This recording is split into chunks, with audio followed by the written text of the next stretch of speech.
Start काय घडलंय? आज सकाळी 3:15 वाजताच्या सुमारास एक आरोपी नामे जयराम केवट याने लाकडी पाटीने जे प्लॅटफॉर्म क्रमांक 7 वर प्रवासी अथवा बेगर जे झोपले होते त्यांना मारायला सुरुवात केली। त्याच्या मारहाणीमध्ये 2 प्रवासी मयत झालेले असून 2 जखमी झालेले आहेत। त्यांचा उपचार मेयो हॉस्पिटल येथे सुरू आहे। आरोपी जयराम केवट यास आम्ही अटक केलेली असून प्रथम दर्शनी तो मानसिक रुग्ण असल्याचे लक्षात येत आहे।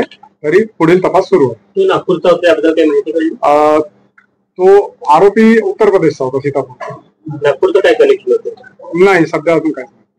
त्याच्यासोबत जो होता तो कोण होता? त्याच्यासोबत जो होता तो आम्हाला सीसीटीव्ही फुटेज वरून संशयित वाटला होता, परंतु त्याला पण त्यांनी शिवीगाळ केलेला होता। शिवीगाळ केल्यामुळे त्यांचा तो वाद सुरू होता, शाब्दिक वाद। त्याच्याकडे पण चौकशी सुरू आहे। तो सध्या पोलीस स्टेशन। आरोपी नेमकं जे पुढे चालला होता, आला होता, काय होता याच्याबद्दल आरोपी हा थोडा मानसिक रुग्ण वाटत असल्यामुळे त्याबद्दल त्याच्याकडे डिटेल आम्हाला तो सांगून नाही राहिलेला। तरी आम्ही डॉक्टरांचा सल्ला घेऊन त्याच्याकडे विचारपूस करू। ठीक आहे।